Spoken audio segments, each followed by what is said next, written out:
Hello, everybody. How are you doing? This is S. Anthony Thomas. This is the S. Anthony Thomas Show, episode number 180. And this week's episode, I should say, is going to be called People Are Like Crushed Water Bottles. Yep, it's called People Are Like Crushed Water Bottles, and I will explain.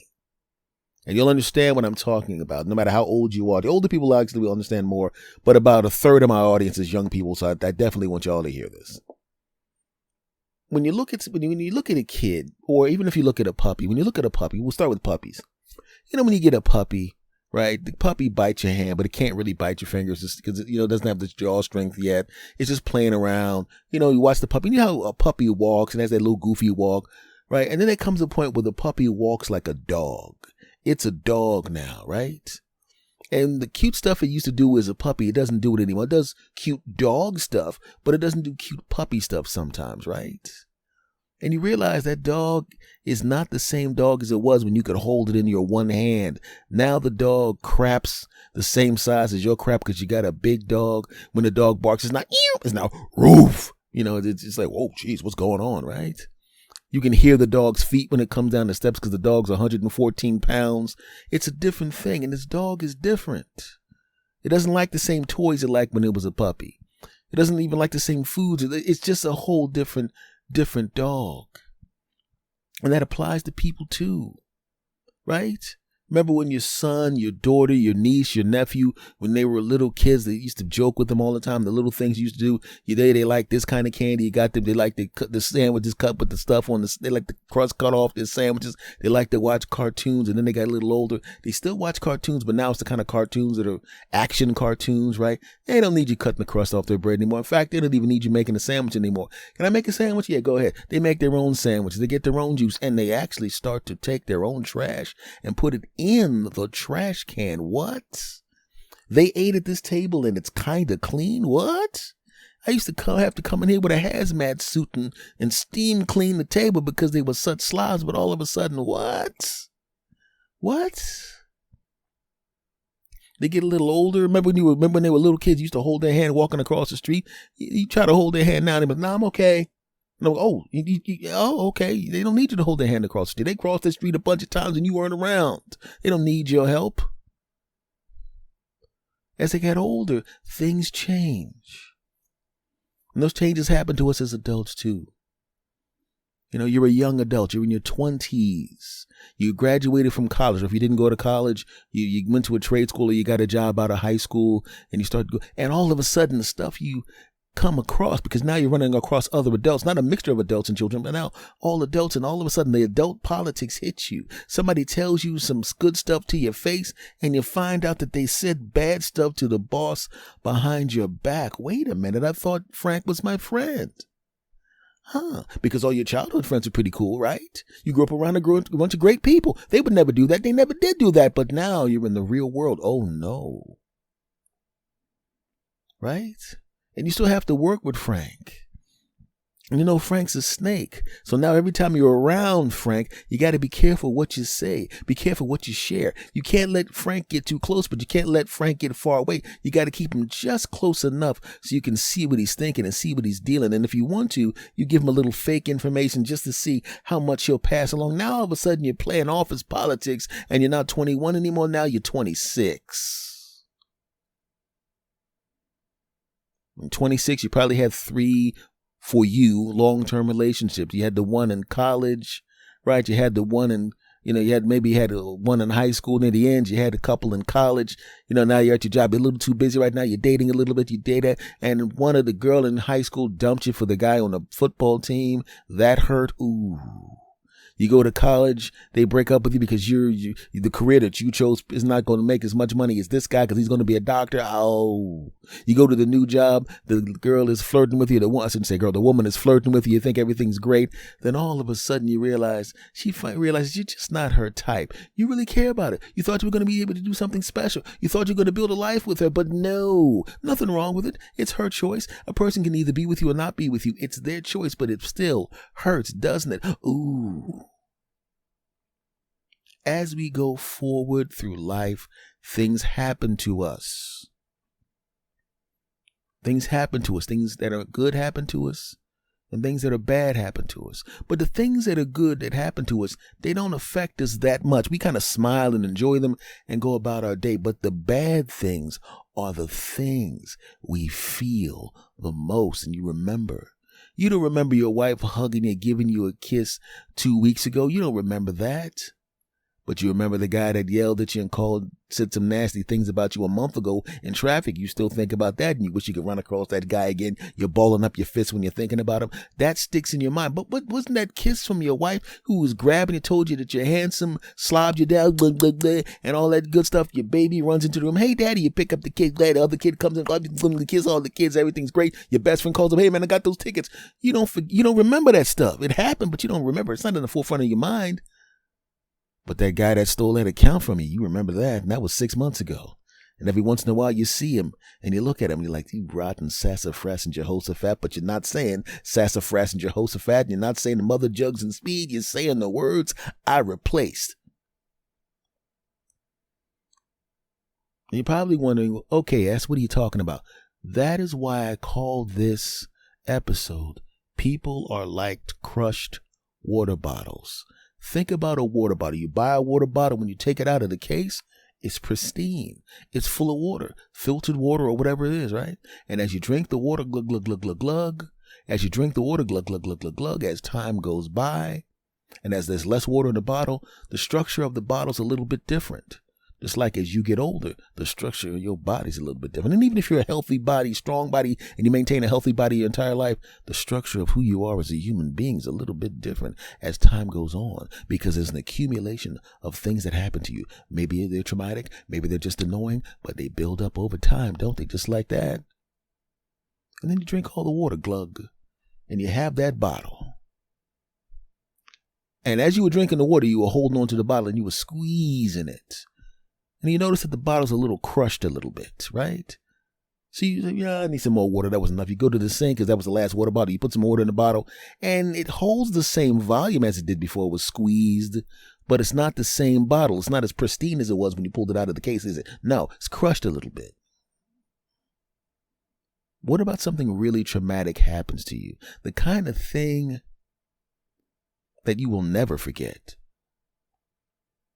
You lose a loved one early to some kind of traumatic event, car accident, crime, incredibly rare illness that just runs roughshod through your relatives. Something bad happens to you. You find out that somebody you loved did something horrible. They cheated on you. Maybe one of the kids isn't yours. Maybe your husband got somebody pregnant. Some kind of horrible thing that is a tentpole in your life. It's like you take that same water bottle. Once you take the cap off of it and you just squeeze it as hard as you can, and all the water shoots out of it and the bottle's crushed. You can blow the bottle, blow into the top of it and expand it again. And it'll even, like I said, it'll hold the same amount of water, but the bottle is not the same. The shape is different. Sometimes you put water in it, you sit it on the table, it might fall over because the structure has been changed by being squeezed. And we're the same way. For those of you that have been cheated on, right? You think you're over it because it was several years ago. Right? You haven't dated anybody in a while because you just can't trust them.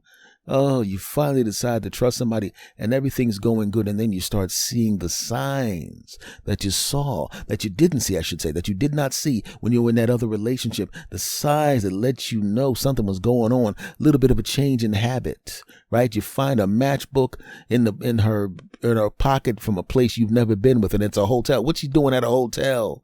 What's going on here? She's getting phone calls. Wait a second. Right? Sneaky little phone calls. You see her having a phone call outside in the courtyard. She's talking to somebody and you say, hey, what was going on? Oh, I just came back in the house. And she doesn't mention the phone call. Why? Oh, she's cheating. Oh, I'm going to catch her. And then you start becoming distant and rude. And now she's getting annoyed with you. And then you finally blurt out, you start calling her names. And this is not gender specific. If I was a woman, it would be the other way around. So just imagine a woman doing the same thing to a guy. Maybe the guy is exhibiting the same behaviors and the woman is now confronting him in an aggressive way. Back to what I was saying. And you're rude and say all sorts of mean stuff that's not necessary, right? That's how you really feel about me? Yeah, because I know what it's like, women like you. And then you find out, yeah, she was at that hotel. getting something ready for you. She was going to throw you a surprise party. Didn't you realize that your birthday's coming up? And those little sneaky phone calls, she was calling your friends to make sure that they would all have excuses to not be around if you called them. They were coordinating how to get to that place. So when you showed up there, well, a friend of yours was going to drive you to a bar that you had to pass that hotel to get to the bar. I found a new bar, man. You got to try this place out. It's a sports bar. Yeah, sure, because you love sports bars. And he was going to say, oh, wait a second. Hold on for a second. And then he drives into the hotel. What are you going in here for? Yeah, man, come on. I want to show you something. Surprise! She was setting up a surprise party. Yes, she exhibited odd behaviors. But had you not been cheated on before, you might not have jumped to that conclusion. Right? Maybe you would, maybe, but you definitely wouldn't have been that aggressive. You would go, what's going on? I mean, you're behaving different. I found this matchbox. I mean, I don't want to accuse you or anything, but your behavior is kind of weird. What's going on here? And then she would go, it's not what you think. Oh, God. We were setting up a surprise party for you. I guess I should. And then all of a sudden, it's something you laugh at, and then you go, you know what? Keep going with it. Don't let them know I know I'm going to show up and I'm going to be surprised. Oh, that's great. Don't worry about it. I'm sorry I accused you. Oh, no. See, that's what would have happened if your water bottle hadn't been crushed by the person you dated before. Crushed and misshapen. You were exhibiting behaviors that are normal for you. Right? I've been carjacked before. I know what it's like to have a gun to my head so somebody could take my car, right? And what happened once I got my car back, a guy who was panhandling, I hate the word panhandling, is a guy that's down on his luck and he wanted some money, but I didn't have any money to give him at the time, right? But he was a little more aggressive than necessary. And under normal circumstances, I would just go, bro, chill. I just don't have the money right now, man. I would if I could. I just don't have it, okay? Just relax. I mean, just, try some people over there, bro. I would have just said that and that would have been the end of it. But very, very recent to that encounter with this person who was asking for some bread for me was the trauma of almost getting shot in my car by someone who wanted my car and used the gun to get it. I saw the guy in court and I looked at the guy and I wanted to walk over there and I'm not going to say what I wanted to do, but let's just say I would have saved the county and the system a lot of money on that particular person. Okay, I wouldn't have done that, but I did want to crack him in the mouth. But I didn't. I could have, but I didn't. But that guy putting a gun to me and making me give up my car, hoping that I didn't get shot in the head or murdered or permanently damaged because some guy wanted my car, I just got the hell out of the car and got to a place where I couldn't get shot. Apparently, obviously, he didn't want to shoot me because, but either ways, I mean, if you have a gun to somebody and you got your finger on the trigger, even if you don't intend, you're already threatening that person's life because if it's a hair trigger, they're dead. If they're startled and moving away you don't expect to, they're dead. If they don't react as quickly and as calmly as I did, they're dead. Or if you just jostle around on the car, even if you're just moving from one seat to another, you could kill somebody. If you got a gun and you got a finger on the trigger and anything could have happened. And there was a lot of anger there. About as angry as I've ever been in my entire life.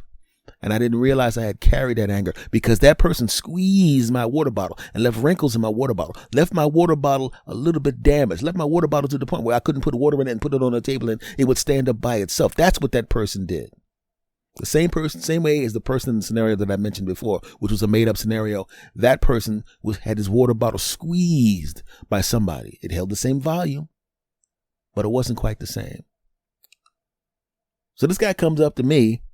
Hey, man, did you give me money? I said, I don't have it, man. And he starts getting aggressive. And I sounded like one of those dudes in a movie. I sounded like a chocolate Dirty Harry or somebody like that because I didn't mean it. I wasn't trying to be cool or anything like that. But if you took what I said to this dude, I can't remember exactly what I said. It would sound good coming out of Clint Eastwood's mouth. It would have sounded good as the tough guy line in a movie. Something to the effect of, look, bro, I've been carjacked before. I'm not in the mood. And I'm telling you right now, if you take another step, I'm going to twist your head so many times, it's going to pop off your body and I'm going to drop kick it across the street. That's not exactly what I said, but it was something that graphic. And it was said with incredible intensity and seething anger.